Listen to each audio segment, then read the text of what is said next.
Hi and welcome to the Mum Boss Method podcast with me, Chrissy Hiller. I'm the Mum Boss and I am so pleased to have you back here again with me on this very windy. I'm recording this on a Monday. It's Monday the 13th of March. It is so windy. You'll probably hear in the background my shutters just making so much noise, and I must apologise for that because it's really noisy. I hope you are okay. If you're watching me on YouTube, don't forget to give me a thumbs up and subscribe to my channel so that you can watch all of these podcasts when they are released. And if you're listening on podcasts as well, please don't forget to share this on your social media so that more people can hear all of the awesome things that we talk about on this podcast. Oh, I've got the hiccups. Okay, they've gone. What do I want to talk to you about today? Well, I thought I would share with you the lessons that I have learned in my own journey towards health, fitness, fat loss, and becoming a mum boss, and also coaching other people. Okay, and that's not just coaching people in weight loss, in fitness, in health, in lifestyle, but also coaching people, which I've done for over 20 years. So I've got a few lessons that I want to share with you here, and they are applicable not just to your fat loss journey, but to your journey through life, to self, if you're going through some kind of self-development journey, if you've got goals that you want to achieve. So here are my lessons. The first one is the goal is never weight loss, but you can also say the goal is never what you think it's going to be. And this is so true. So on a fat loss point of view, women come to me because they want to lose body fat. They want to fit into smaller clothes. They want to feel better when they are wearing those clothes, and they want to look different when they look in the mirror. And that's all fine. But actually, the goal is never just the weight loss. It's what the weight loss will mean to them and their lives. It is what will happen when they have got to that goal weight or that dress size. And it's always so much bigger than the numbers. Let me give you a few examples. So it might be that you want to fit into a smaller, 2-3 size dress sizes smaller, and that could be the first part of the goal. But why is it that you want to fit into a dress or 3 sizes smaller? It's because you want to have confidence. It's because you want to potentially have a better relationship with your other half. You want to feel better naked so that you can have a better, intimate relationship with your other half. It could be that you want more energy, that you're feeling really tired. Why is it that you want more energy? How is having low energy and feeling tired all the time impacting your life? Well, it could be impacting your work life in that you just really struggle to do your work. It could be that you just don't have the energy to play with your kids the way that you want to. It could be that you want to have more energy to spend time with your friends and be more sociable. The goal is never just the weight loss, okay? And I found this to be true, in so many different areas as well. And this all comes down to your values. So let me take, for example, when I worked in a corporate world and I was going for a promotion. Why did I want that promotion? Well, yes, it was more money, it was better benefits, it was more responsibilities, it was a higher perceived standing within the organisation. But what else did that mean for me? What did that mean for my life in general? Yes, of course, the extra money would be helpful, but I really do believe that we just live to our means. Actually, what it meant was that more money and the benefits would make my home life and mean I could provide more for my family, it meant that we could have more experiences, we could do more with our time together.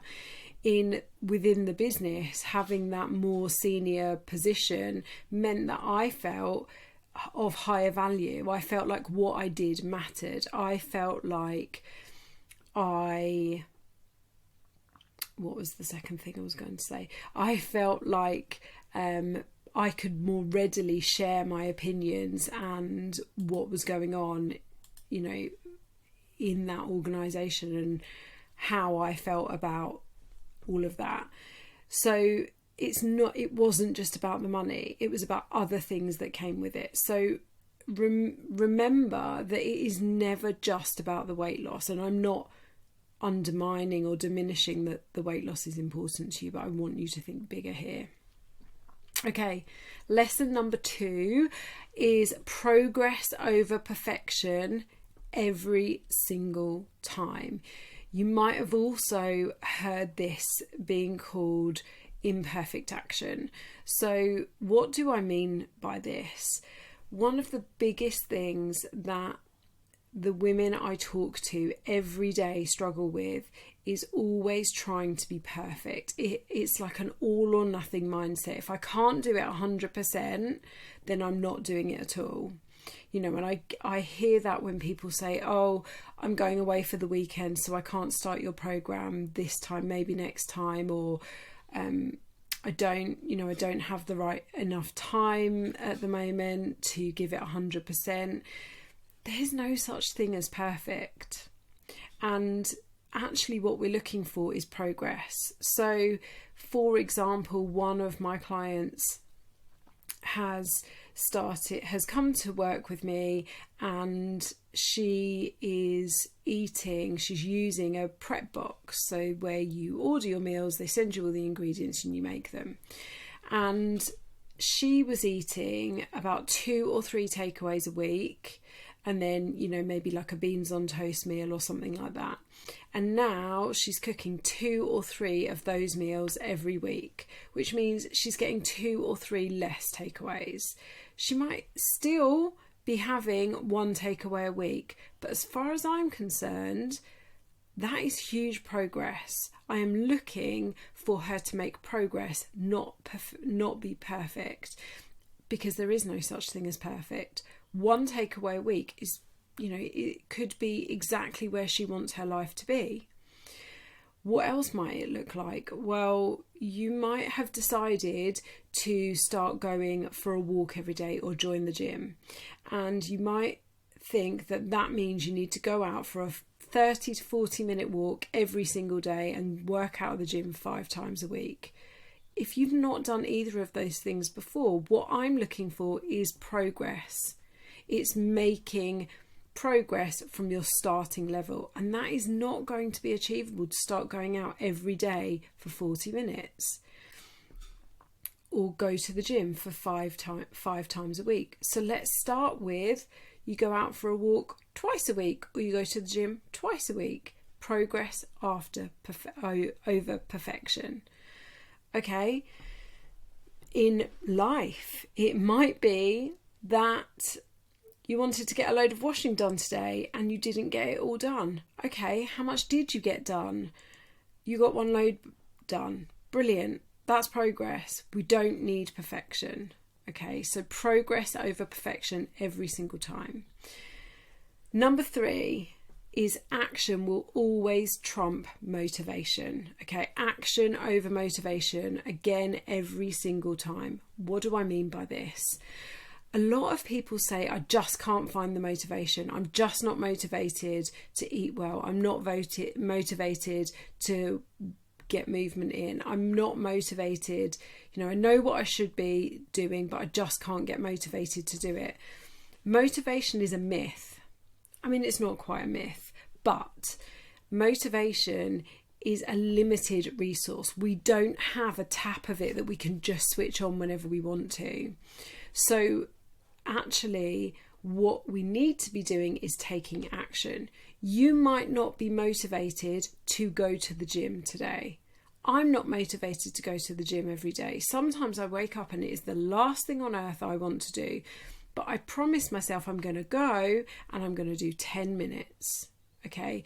And that action of doing 10 minutes, I mean, it's worked 100% of the time for me. That action of doing 10 minutes keeps me there till the end of my workout. When you start taking action and you see the benefits and the results of that action, you will keep taking the action. If I talk about a self-care tip that I have been doing, so last year I really didn't read as many books as I wanted to. I love reading, and I was just finding I was getting into bed and I was absolutely exhausted and I couldn't read. I'd get one page in and I wouldn't read, and I wasn't finding carving out the time to read during the day. So I started promising myself that I would go up to bed 15 minutes earlier than I would normally, and I would read for 10 minutes. So that's giving me a buffer time. So I'd get ready for bed and I'd read for 10 minutes, or as long as I could before I fell asleep. And that 10 minutes has now turned into half an hour. I read every night for half an hour, and I read during the day when I make time for it, and at the weekends. And the benefits that I'm feeling from doing that are I'm looking forward to reading that book. I'm getting through loads of books. I feel like I'm having some downtime, like good quality downtime. And I'm sleeping much better because I'm actually doing something to wind me down rather than getting straight into bed and trying to go straight to sleep. So the return on that investment is brilliant for me, and I'm doing more of it because I'm feeling and seeing the benefits of doing it. So stop looking for motivation and just take the action. And by the way, the action can be tiny, it can be really small, it doesn't have to be a massive one. Okay, and my final one that I want to share with you is your beliefs are what hold you back. Okay, and this is something that takes people a little while to get their head around. Now, you could believe that you don't have enough time, that the kids are taking up too much of that time, that your job is taking up too much of your time. You could believe you're not getting your results because of your food, you're not eating the right food, or that the diet doesn't work, or that you just can't lose weight, or you might believe that you don't have the willpower. Your beliefs are what hold you back. Let me give you a non-weight loss example. There are occasions where I allow my inner talk, my inner negative self-talk to tell me I'm not good enough, because I'm human and that's what happens. And it's normally when I know I've got quite a difficult day or week coming up. Okay, so whether I've got a client that's in crisis, or whether I know I've got a particularly busy time, or I've got lots and lots of things that I need to get done that week, my mind starts telling me that I can't do this, that I'm not good enough, that I can't get through this week. And what that does is that will start having me act like I'm not good enough. So let's say I felt like that this morning, it means I'm more likely to drag my feet getting ready for work. It means I'm less likely to prepare for all my meetings and my calls, that I'm less likely to put out good content, good posts, go live on videos. I don't show up. I don't show up for myself if I start believing that. And that's what holds me back, because I can do this job. I can get people results. I can produce good content. I can do all of those things. But your mind is really powerful and it wants to keep you safe. And to keep you safe, it has to keep you in your comfort zone. So what you need to start doing here is challenging your beliefs. And one of the things that I really started to challenge one of my clients on recently is that she felt like she had to save all her calories for dinner because, if we took her calories and we divided them by 3 just to make it really simple. And I said, you can reduce these so that you've got space for meals. But let's just say we divided them by 3. And I said, right, you've basically got 500 calories for each meal, but you're only spending about 300 calories on your breakfast. And then you're skipping lunch. So realistically, you've got 1,200 calories for dinner, which is more than enough. But the problem is you're so hungry between breakfast and lunch that you're then eating a chocolate bar and a packet of crisps, and you're not then making great choices. Then you're eating your dinner on top of that. Her belief was that she needed to really cut down on everything she was eating to make space for her dinner. The reality being 1,200 calories is more than enough for someone to have for dinner. More than enough. And so what we started talking about was her making sure that she had something quick and easy prepared for lunch, because that was often another barrier, was her time, and that she also had some calories for a snack, and then she was able to spend 500-600 calories on her dinner, feel full, and not need to snack in the evening or not hit the button because she was starving because she hadn't eaten since 9 o'clock in the morning. She believed that she needed to save her calories to make sure she had enough for dinner. And I challenged her on that. So think about, what is it that you believe? Do you believe that you can't lose weight? Do you believe that you can't go for the promotion? Do you believe that you don't deserve to be in the job that you are in? Do you believe that you're not the greatest friend? Because if you believe those things, you will start to act them out.